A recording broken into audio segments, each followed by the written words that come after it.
Welcome. My name is Justin, and I'm an addict, and I've been actively working the steps in the rooms of recovery since September of 2013, and I'm grateful to be sober one day at a time, thanks to my God, the steps, and the fellowship of other addicts.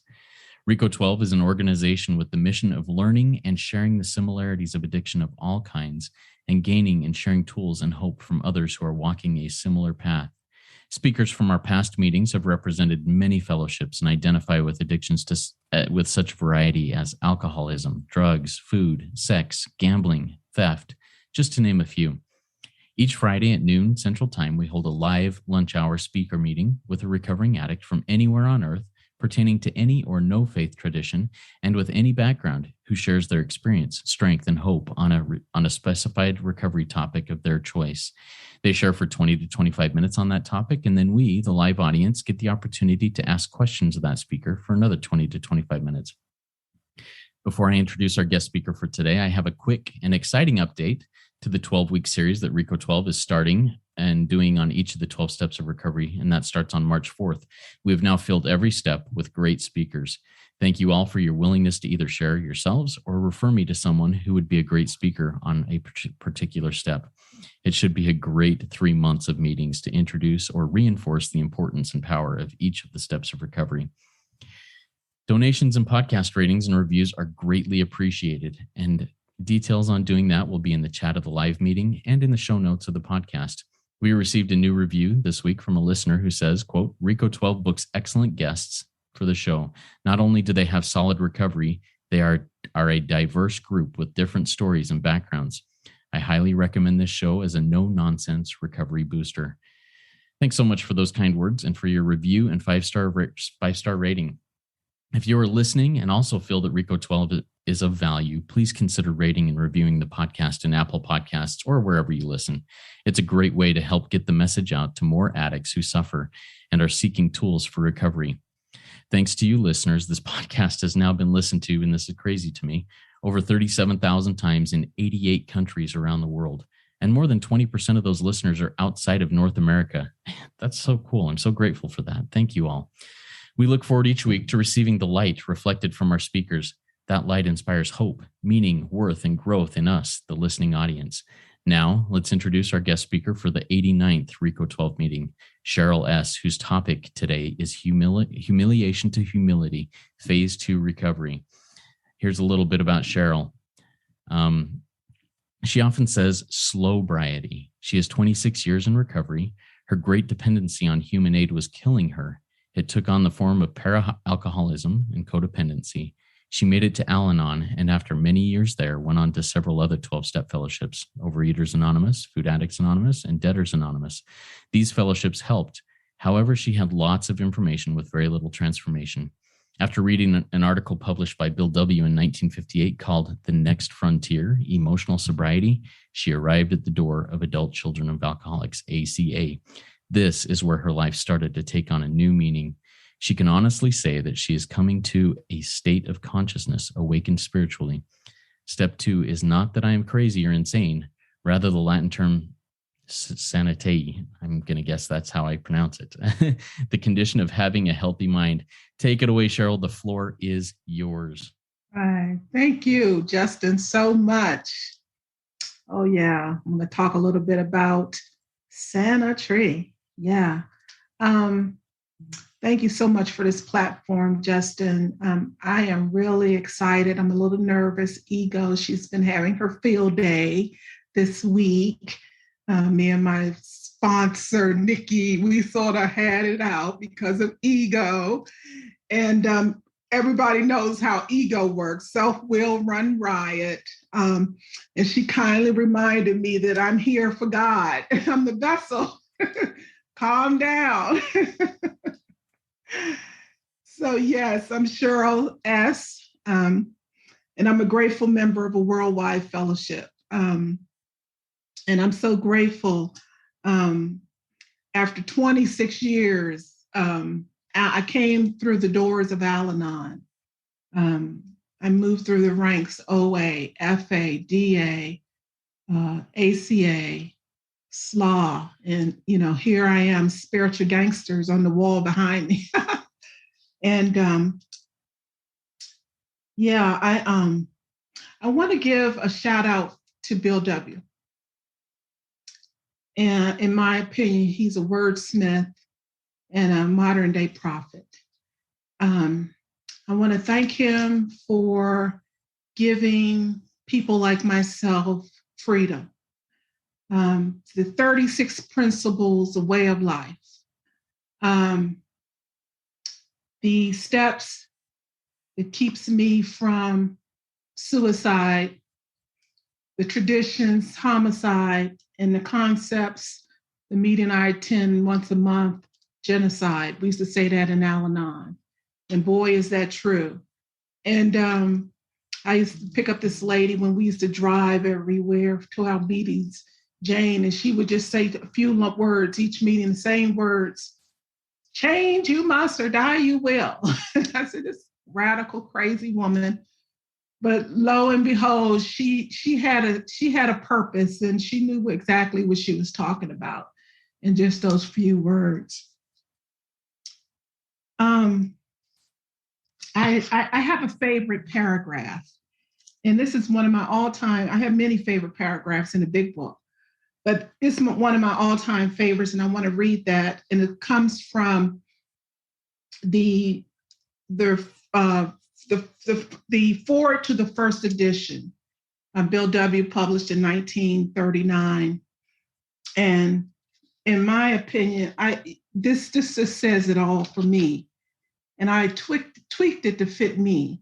It says, we have any anonymous, more than millions of men and women who have recovered from a seemingly hopeless state of mind and body.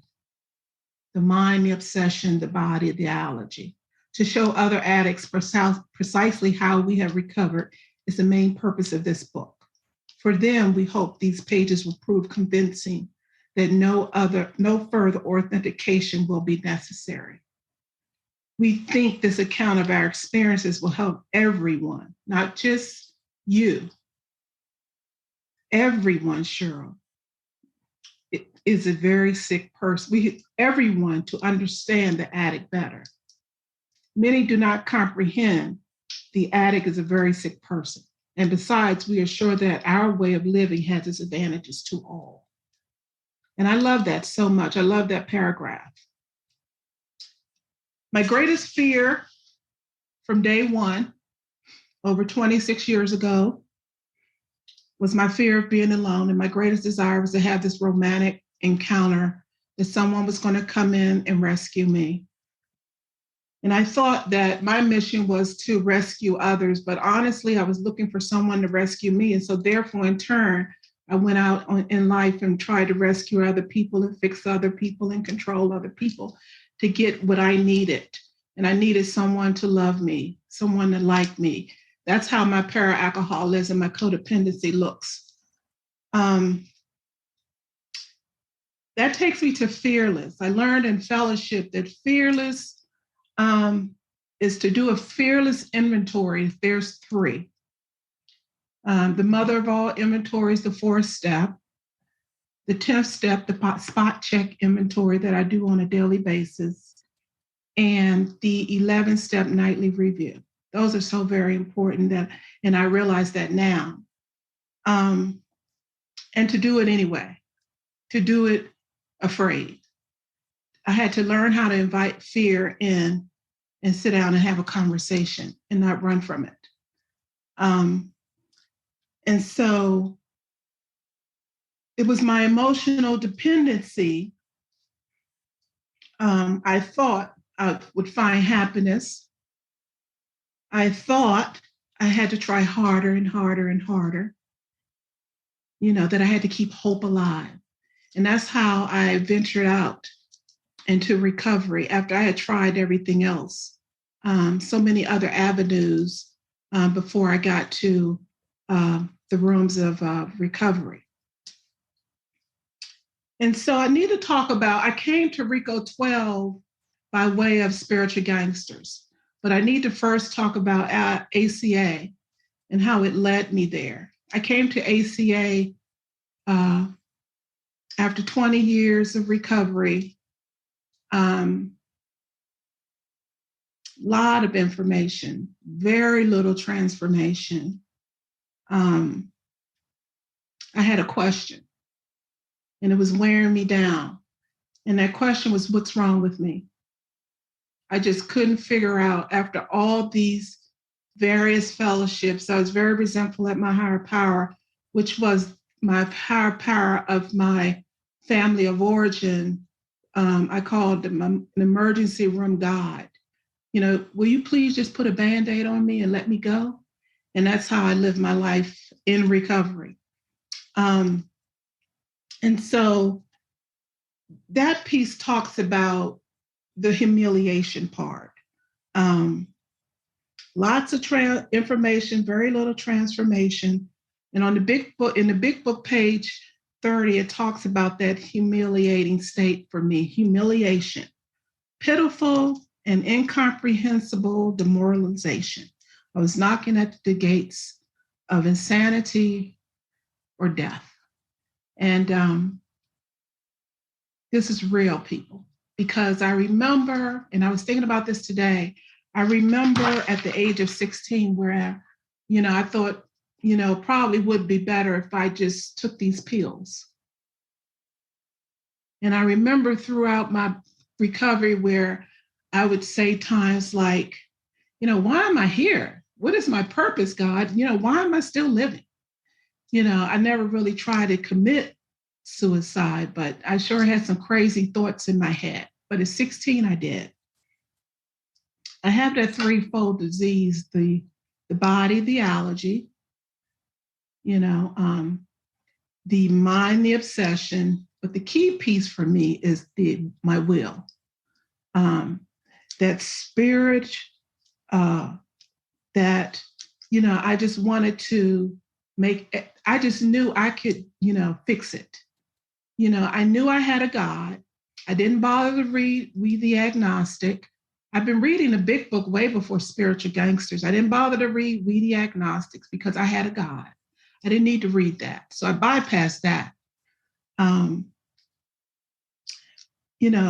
It says on page 64 of the big book, when the spiritual malady is overcome, we will straighten out mentally and physically.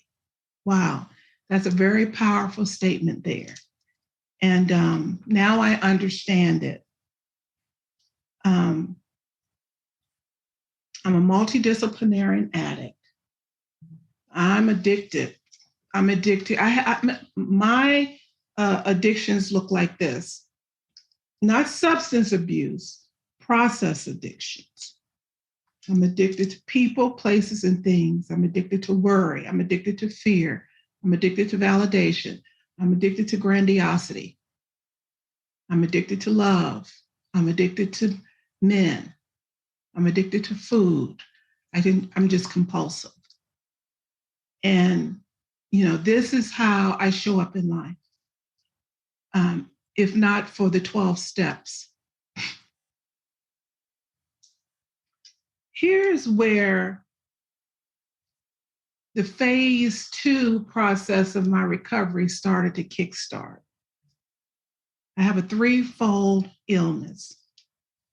And when that threefold illness is triggers the mental obsession, here's a missing piece. Step 1 is the only step that I have to take at 100%. And I was missing the second half, the understanding. I knew that my dilemma was power, and I wasn't the power.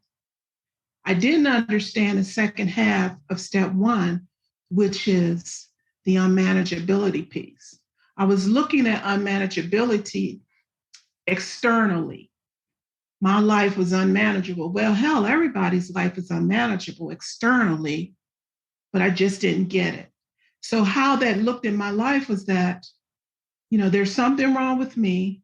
My life is so unmanageable, and I just can't figure it out. I kept trying to be better and better, and I just, what it turned out to be is, perfectionism. I became a big liar. I walked in a chameleon. So I walked around lying all the time, trying to be like everybody else but myself. And I didn't know who I was. And I finally realized that the unmanageability piece is internal. Every single thing is internal. Page 55 in the big book talks about deep down within all of us, there you will find him. It talks about as if he is a friend. That's one of my favorite pages because I was looking for that friend in everybody. God, I missed it. I was trying to have an intimate relationship with everybody except my higher power. And how is that possible? How do I love myself? How do I love you if I don't have a loving, intimate relationship with my creator? That was my missing piece. Internally, I was restless, irritable, and discontented. That's the second part of step one. Man, when I figured that out, that really changed things for me.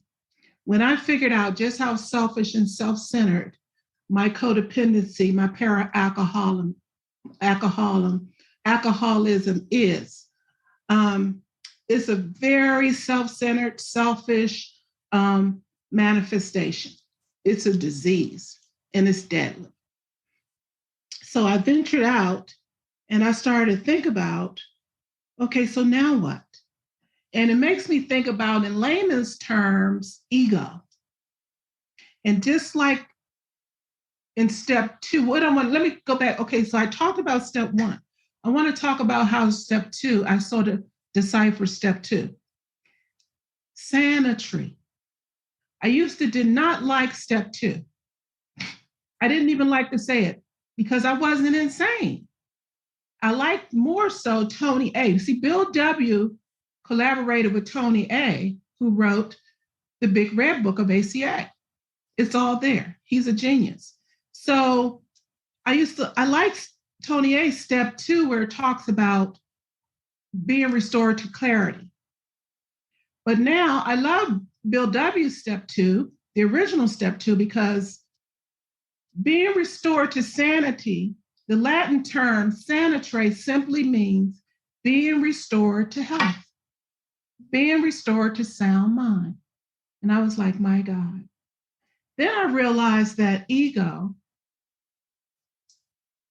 okay, how do I get rid of ego? Well, step 6 and 7 said we cannot remove anything. We can get entirely ready, but that's God's responsibility. Then I started doing some research into ego. The Latin term for ego is I, self-identity. It's completely impossible for me to remove my addictions, for me to remove my fears. It's impossible. I can't do it. So what I had to realize is that I needed a power greater than myself. Here comes step 2. Here come We the Agnostics, my favorite page 55. I tell my sponsees today, we have to keep coming back. If we could do this on our own, or we could do it once and be done, if we don't have to go deeper and broader, then we don't need a God. It's the whole design is in life is that I rely on a power greater than myself, my creator. Otherwise, why would I need the 12 steps? Step 1, my dilemma, I'm powerless. Step 2, my higher power helps to restore me to sanity, spiritual awakening. I stop sleepwalking. I become conscious to a spiritual way of life.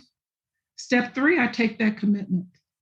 And that's exactly what step 3 is, a commitment. And then I go through steps 4 through 9, and I live a way of life is steps 10, 11, and 12. So in step 10, the axiom, I use this step more than any other step. Step 10 is the axiom of step 10 is that whenever I'm disturbed, I have to look internally. And so how do I do that? Steps 4 and 5. Step 11, I have to build that intimate relationship with a power greater than myself on a daily basis. How do I do that? Step 6 and 7. Through my notebook right there where I write my 7-step prayers. Step 12, I have to ask myself daily, who am I? I ask myself that all the time now because I didn't know. Who am I? What is my purpose? What are my principles? What do I believe in? Then I carry that message to others. I had to learn that altruism, the closest I can get to unconditional love, is self-sacrifice through altruism. Well, how does a self-centered, selfish, codependent like myself do that? Not easy when I'm walking around full of ego that I can't get rid of. I need a power greater than myself. I need a fellowship. I need to work these steps on a daily basis. I need a way of life. My higher power has given me that. And that's what I do. But prior to that, I wasn't doing it. Not in these terms. I got better, but I wasn't living a life along spiritual lines. I wasn't emptying out. I wasn't filling up. I wasn't carrying a message. I came to Spiritual Gangster vowed. I don't need a sponsor. I'm going to do it ACA's way. I'm going to do a fellow traveler. I don't need sponsees. I have 6 and counting now. I just said, forget it. I'm not even going to put a number on it anymore. I'm going to get you through the steps. I'm going to, talk to you and do whatever we do together. And I'm going to just let God handle it. That's how my life looks today. I started to come to a place of humiliation once I started to understand how the process works. I moved from humiliation to humility, is what I meant to say. And I want to talk a little bit about how the bedevilments and how the traits, because my 2 main fellowships now are ACA and Spiritual Gangsters, because Spiritual Gangsters gives me Al-anon, CODA, SLAW, Debtors Anonymous, all that. My sponsor is there. I went through the steps. We have a monthly workshop where we do a 4-hour workshop of the steps through this beautifully designed 30-page workbook. www.bigbooksponsorship.org. And that's how I take my sponsees that need to go through the steps through that workbook. And that's where I refer them to. And that's what we use. And for them to take their sponsees and so forth and so on. I love Spiritual Gangsters. But I want to talk a little bit about the bedevilments. This is how they looked on me. And if I don't work the steps on a daily basis, this is who I am. Having trouble with personal relationships. I'm very critical and judgmental towards myself and other people. In my family of origin, we prided ourselves in sarcasm. The better, the more, the better. We wore it like a glove. Unable to control our emotional nature. Delayed gratification. I want what I want when I want it, and I'm going to do anything I can to get it. To realize I didn't even want it. I married 2 men on that concept. Or correction, I married 4 men on that concept, and I had 2 marriages. So let me be rigorously honest. I was emotionally immature, underdeveloped. I could not manage my emotions. That came from being born into a family of alcoholism and dysfunction. We could not manage our emotions. We remember, alcohol is not the cause. is the effect. Being prey to misery. Real simple. I was a common denominator. Depression and fawn. I was walking around trying to be flattery and exaggerated attention, regardless of how poor people were treating me. I just did not want to be alone.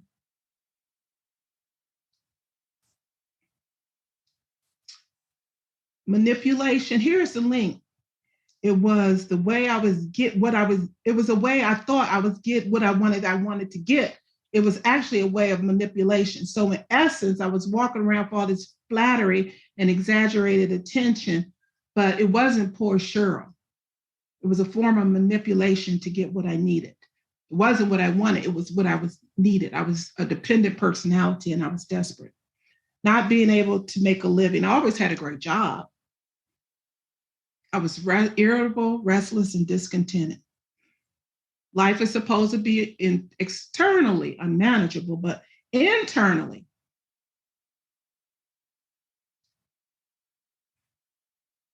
The second part of step 1. Another huge missing link in my life. I was not tapping the power within. I want to read this.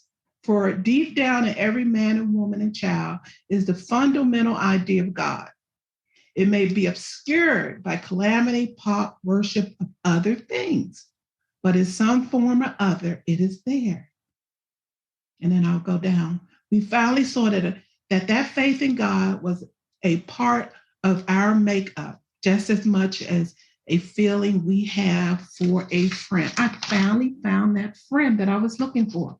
But this friend doesn't steal from me and leave the door open and take off, right?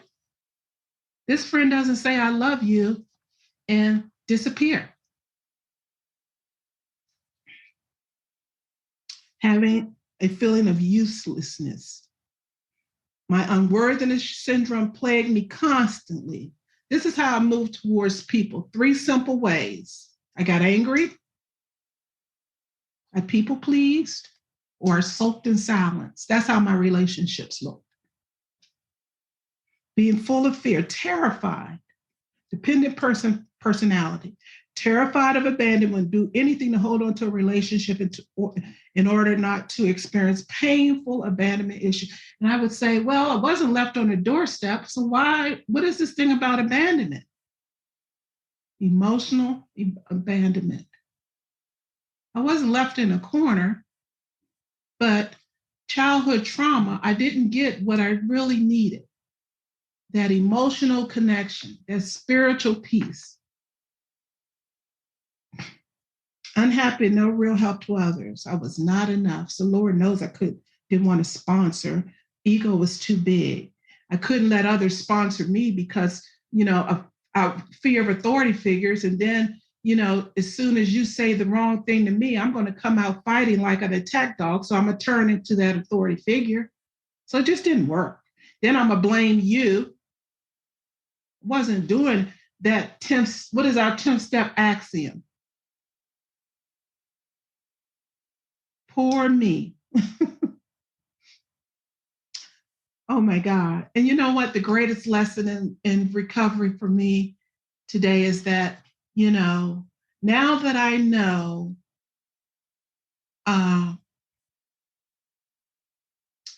to embrace myself wholeheartedly, that I don't have to take anything away from myself, that I am to love and embrace myself unconditionally.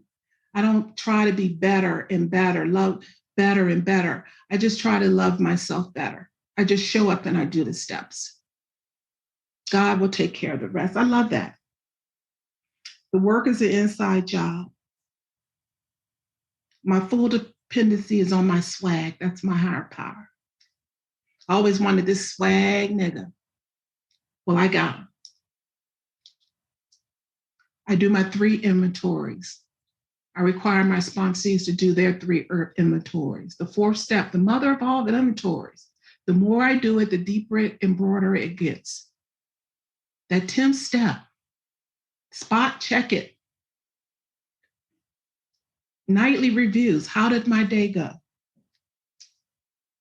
Work with others, self-sacrifice. I now understand the closest thing is that unconditional love. Page 85. You know what? I used to read page 85, neutrality. What is that? Recoil, like it's a hot plate. What is that? It's freaking recovered. That's what it is. Recovered does not mean I'm cured. Recovered means I'm placed in a position of neutrality. Recovered means I'm working the steps. Recovered means I'm showing up, not attending meetings, because meeting makers don't make it. That was a falsehood back in Al-anon. Meeting makers make it. Meeting makers don't make it. We go to meetings to identify. That's it. You have to work the steps.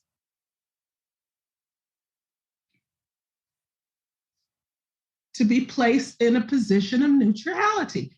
Recovered. Is in a preface. Here are the Cheryl, traits. Let's wrap this up here in the next minute or two, but you're doing awesome. This is amazing. Wrap it up right here. So let me say this about spiritual gangsters. A strong solution and sponsorship-based fellowship.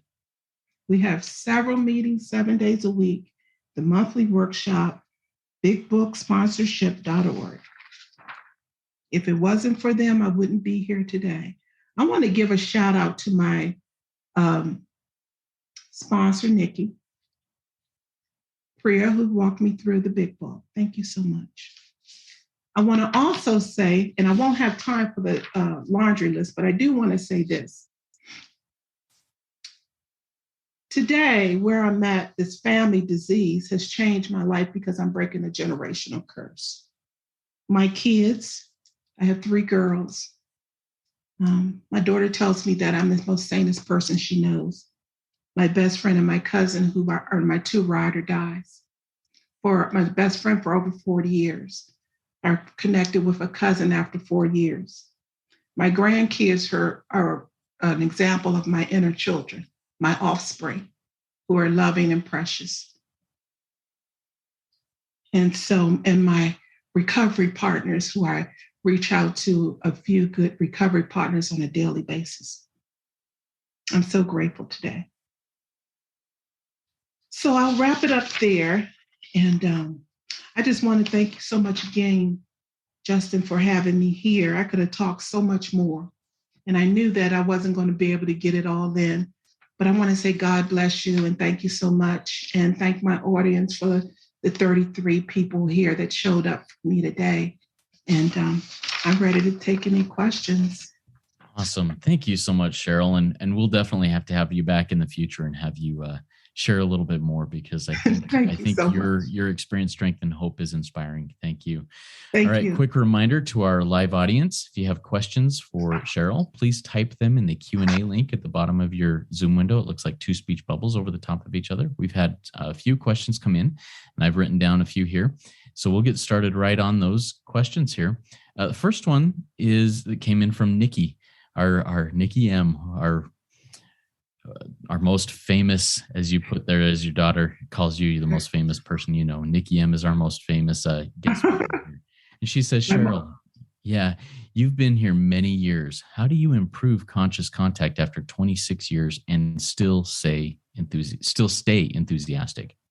Well, actually, I'm going to make a correction here because I'm very new to Spiritual Gangsters. I've only been here maybe not quite a year, let me say that. And pose the question to me again, Justin. Yeah, so how do you keep improving your conscious contact after 26 years and remain so enthusiastic? Oh, okay, after 26 years, remain so enthusiastic. Well,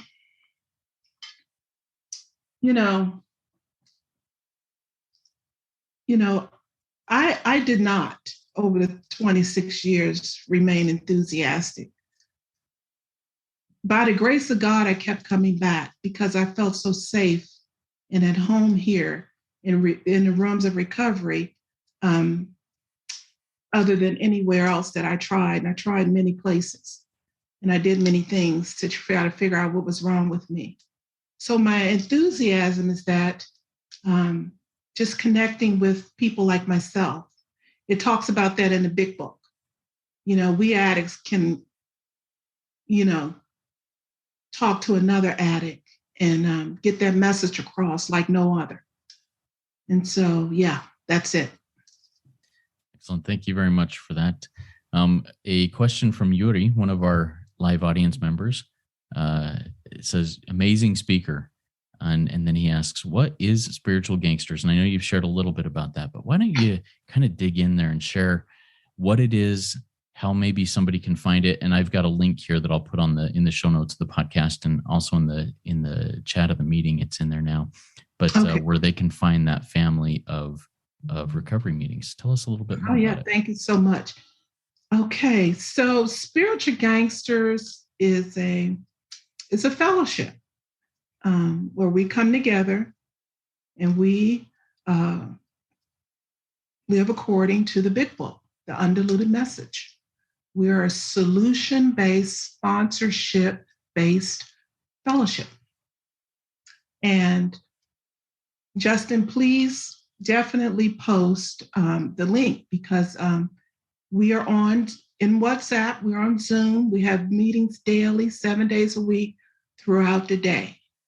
And it's real simple, and it's simple but not easy. We show up, we do the work through the book, the big book. Yes, that's our recipe for life, a way of life. Thank you. Yeah, thank you for sharing that. And that link is in the chat of the live meeting. Nikki M posted it a few minutes ago, and it will also be in the show notes of the podcast for people listening to the recorded podcast. All right, we have a question come in from an anonymous guest. In early recovery, how important is regular conversation about your life with your sponsor? Not necessarily as falls under step work. I speak with my sponsor weekly and usually step work only. Sometimes I worry that they don't know me well. Does that matter? It matters to me. It matters to me. And I have a weekly meeting on Mondays and Thursdays, and we talk about that a lot. And, what I say to my sponsees is that, you have to learn how to build a way of life around the steps unique to you. Now, I have 6 sponsees now. So I have a few that I talk to weekly. I have 2 that I say, reach out and we talk through text, WhatsApp, telephone call daily. 10 minutes, 15 minutes chat, nothing real heavy. So it just depends on the individual person and how you want to show up in your recovery. Yes. Thank you for sharing that. And I feel, I typically don't do this, but I feel to share a little bit about how I get to know my sponsees and how my sponsees and my sponsor get to know me. I journal every day and I share my journal with them, my daily journal, and I invite them to do the same with me. And that really helps me get to know them and understand, maybe some of the trials they're going through. And it also gives me a good insight into any red flags that are going up as, just doing step work. Sometimes, red flags are apparent, but other times it's in their daily lives that or in my daily life where those red flags become more apparent. So absolutely, that's one way that I get to know my sponsees better. And I want to say, Justin, too, is our nightly review, because I ask my sponsees to send me their nightly review and I read it. I take the time to read it and I do reply back sometimes, more times than others, with a little nod or something I've noticed. Exactly. Because the premise is to get to know the people that you are journeying on this journey with. And so who better than your sponsees? Yes. Awesome. Thank you. Thank you. All right. We have this is a comment, but it comes in from Hattie. Hattie says, wow, powerful share, Cheryl. I'm so grateful to recover with you shoulder on shoulder. I am learning so much from you and with you. Your presence is making the difference in my recovery path. Thank you for your everyday service. So that's very kind of her to say. It's very kind. I love her so much. Kisses, Patty. Awesome. Another question from Danny. Danny says, how do you continue to enlarge your spiritual life? Oh, hi, Danny. Yeah, I show up. And you know what I'm going to tell you? Green and growing. I used to be like, green and growing? I've been here 20 years. I'm finished growing. I love green and growing. Green and growing keeps me fresh. It keeps me seeking more research and development. It keeps me understanding the process of my recovery. It keeps me in the light. You know, we used to say in Al-anon, try at least 6 meetings before you make a decision. Well, you know, I try different meetings. I do phone bridge meetings in ACA. I do a lot of service there. I do tradition meetings. I do a concept meeting once a month. I was on a meeting yesterday. I found out like AA has 568 groups, AA alone, over 5 million members, you know, things like that, you know, so I just try to stay green and growing, and I'm grateful for that. Love that phrase, green and growing. I love it. All right. A question comes in from Naika, who has been a speaker in this meeting before. Good to have you back here as an audience member, Naika. Naika says, sponsor me, baby. My sponsor won't mind. Haha. Thank you. You mentioned how you used to choose men as partners and how you used to operate unhealthily. How has God and this recovery process changed your relationship ideal? What has been the greatest change in how you relate to others overall? Oh, wow. That is so good, Naika. My greatest change. Wow. My love for myself. I get it together. When I started to love Cheryl, it took a lot of years, but don't leave the room. I tried to leave several times, but my higher power wouldn't let me.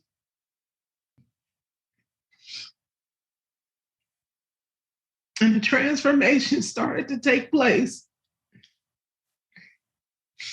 So just keep coming back, I swear.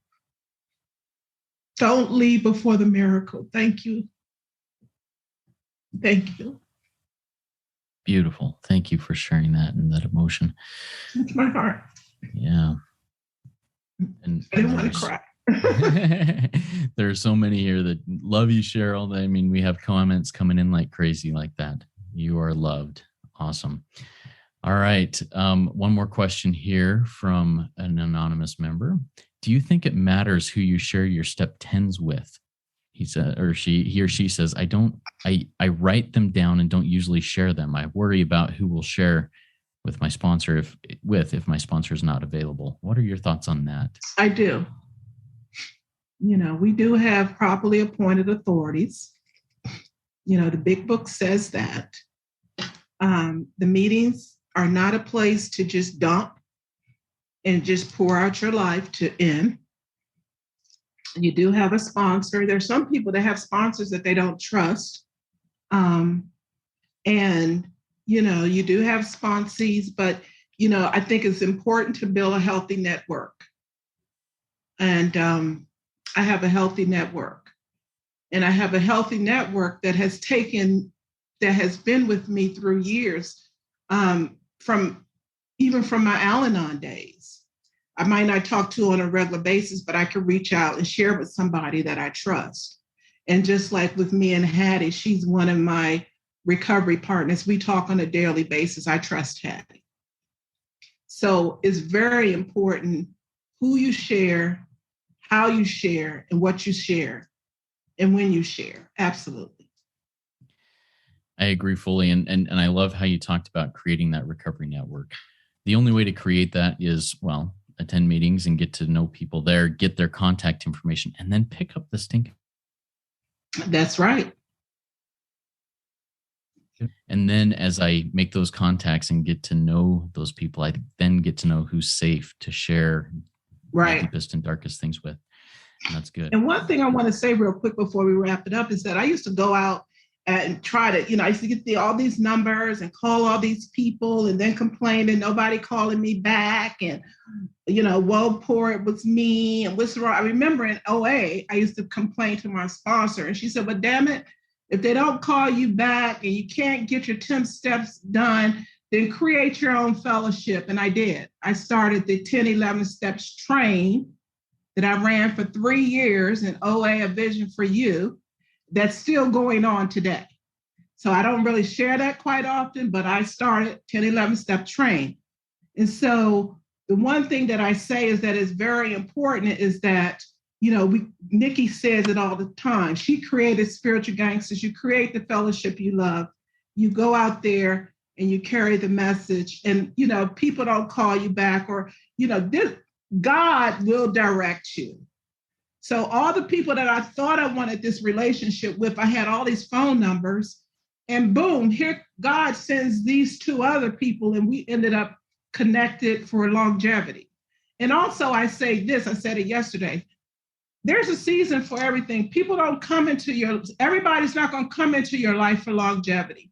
Some are for short term, some are for a purpose, some are just for a message, and some are going to be there a while.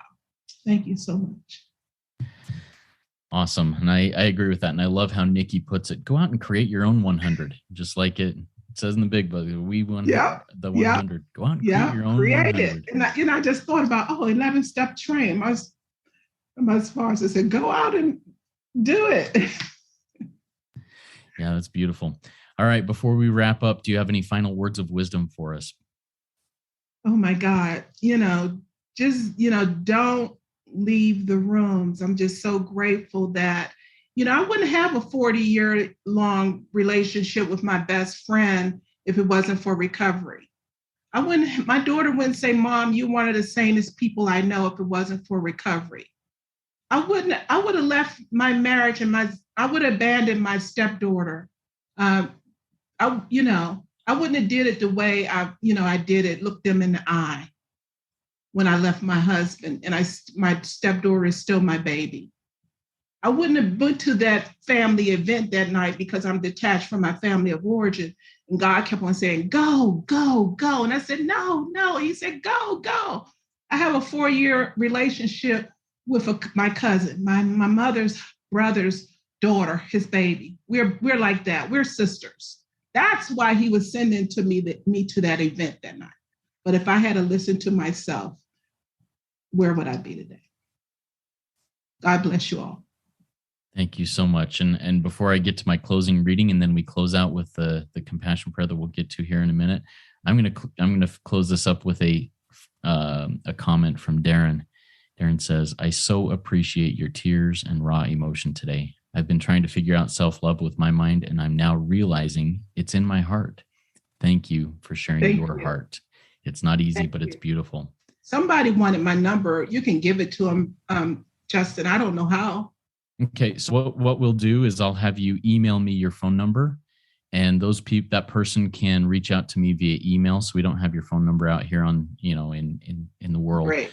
But email it to me. That person, give me an email at RECO12pod.com. That's RECO12pod at gmail.com, RECO12pod at gmail.com. And we'll get that relayed there. All right. So thanks again, Cheryl. That was a great RECO12 weekly speaker meeting for all addicts and those wanting to learn more about addiction and the recovery therefrom. If we didn't get to anyone's question here, if you have other questions, please send them via email. I can connect you with Cheryl with those, or you can go to www.reco12.com/forum and join in our community and ask those questions and answer others' questions that may come up. I invite the audience to come back next week. If you've not yet rated or reviewed the podcast, please go do so now. It's a great way to work your 12th step. And next week, we will be hearing from Nancy B., who has been active in the rooms of recovery and sober since 1976. Her topic will be abstinence, no matter what. It should be a really good one. Now let's launch off into the rest of our day with the compassion prayer that Cheryl will be saying. Okay, so let me pull it up. Thank you. It was so funny. I was going to do the set aside prayer. That was one of my favorites, but you all do it at the beginning, and I didn't realize that. I have a few favorites now. Yeah, me too. Okay, so here's one of my favorite prayers, the compassion prayer. If there's a person in my life that I have a disturbance with, I would say this prayer. So I say it quite often. Just like me, this person is seeking some happiness for their life. Just like me, this person is trying to avoid suffering in their life. Just like me, this person has known sadness, loneliness, fear, and depression. Just like me, this person is learning about life. Amen. Amen. I love that prayer. Thank you so much. Keep coming back, everybody. It works when I work it. So work it. You are worth it. Thank you. Awesome.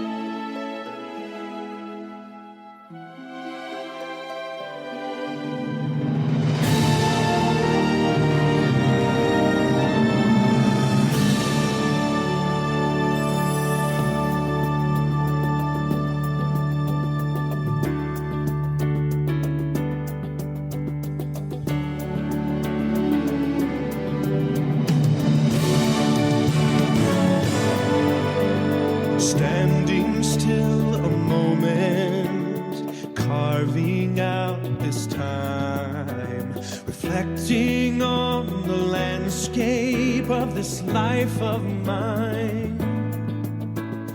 Peaks too high to conquer, streams too wide to cross, troughs too deep to walk through without incurring loss. Yet here I am, still standing tall, despite the rough terrain. One like me survived the storms and walked through wind and rain. Still standing, I will fight the good fight, still searching for glimmers of